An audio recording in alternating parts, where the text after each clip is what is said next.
सबैलाई नमस्ते। तपाईहरुलाई स्वागत छ मेरो YouTube च्यानल जेके ब्लगर 2 मा। म आज एउटा भिडियो लिएर आएको छु।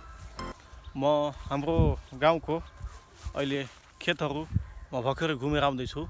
मैले धेरै दिनदेखि म सोचिरहेको थिएँ कि मेरो गाउँको यो जुन खेतबारीहरु छ तिनीहरुको म केही अनुगमन गरौँ। अहिलेको अवस्थामा खरबुजा खेतीहरु कतिको भइरहेको छ, किनभने आज भन्दा 100 साल पहिला विगत 100 वर्ष भन्दा अगाडि हाम्रो गाउँमा धेरै खरबुजा खेती हुन्थ्यो।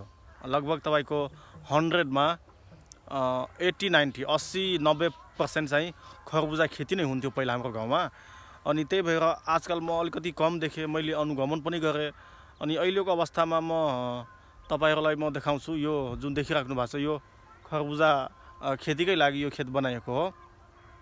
मैले अनुगमन गर्दाखेरि मैले 20% अर्थात 20% मैले मात्रै खरबुजा खेतीको लागि खेतहरु तयार गरिएको छ। 100% मा मात्रै 20%। त्यो भन्दा त धेरै छँदै छैन, बरु त्यो भन्दा कमै होला, तर त्यो भन्दा धेरै चाहिँ छैन।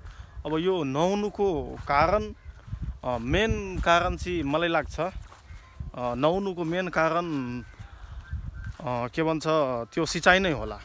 किनभने हाम्रो यता भङ्गहा नगरपालिका वडा नम्बर 7 मा जुन खरबुजा खेती गर्ने जुन खेतहरु छ त्यो खेतहरु एकदमै सुखा हुने अवस्था एकदमै देखिन्छ। र जन तपाईको चैत र वैशाख महिनामा एकदमै सुखा हुन्छ यो क्षेत्र, हाम्रो गाउँहरु, हाम्रो खेतहरु। त्यसकारण पनि सायद अब खरबुजा खेती अलिक घट्दै गइरहेछ। यो गहुँ खेती तपाईहरु देख्न सक्नुहुन्छ।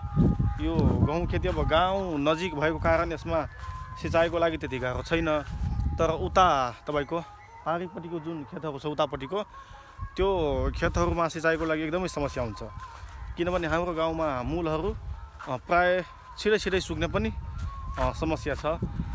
र यो खेतहरुको साथसाथ म एउटा कुरा तपाईहरुलाई भन्न चाहन्छु। मैले ब्लगिङ गर्नुको कारण चाहिँ यहाँको किसानहरु एकदमै मार्कामा जहिले पनि हुन्छ। खरबुजामा तपाईको लगानी धेरै छ, अब खरबुजा रोपिहाल्ने तर तपाईको त्यसको प्रतिफल नआउने त्यस्तो पनि हुन्छ। अब बजारीकरणको पनि यहाँनिर समस्या छ। अब खरबुजा रोपेर त्यो पाकिसकेपछि गौशाला बजार, बर्दिवास बजार लैजानु पर्छ। तर त्यो बजार लैजानलाई तपाईको कोस्ट यसको धेरै पर्दो रहेछ। अब ट्र्याक्टरमा, ट्रकमा, गाडीमा, बोलेरोमा लग्नु पर्छ खरबुजाहरु, अनि त्यसको कोस्ट धेरै पर्न जान्छ। अनि त्यहाँ भएर पनि यहाँका किसानहरुलाई समस्या छ। सायद त्यो भएर पनि खरबुजा खेती यहाँनिर घटिरहेछ।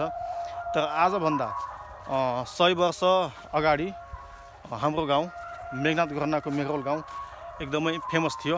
त्यो फेमस हुनुको कारण पनि हाम्रो गाउँको खरबुजा खेती नै थियो। यहाँनिर जो कोहीले पनि खरबुजाको लागि हाम्रो गाउँलाई चिन्नुहुन्छ। त्यो पहिलाको कुरा हो। म जब लगभग 7-8 वर्षको थिएँ त्यतिखेर खरबुजा कुनै पनि कमी थिएन।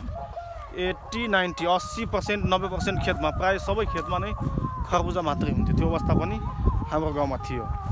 तर अहिले घट्नुको कारणहरु चाहिँ अहिले अब हाम्रा जनप्रतिनिधिहरु जितेर जाने, अनि सिँचाइमा कुनै पनि काम नगर्दिने, त्यो भएकोले गर्दा पनि हाम्रो गाउँको खरबुजा खेतीहरु चाहिँ घटिरहेको छ।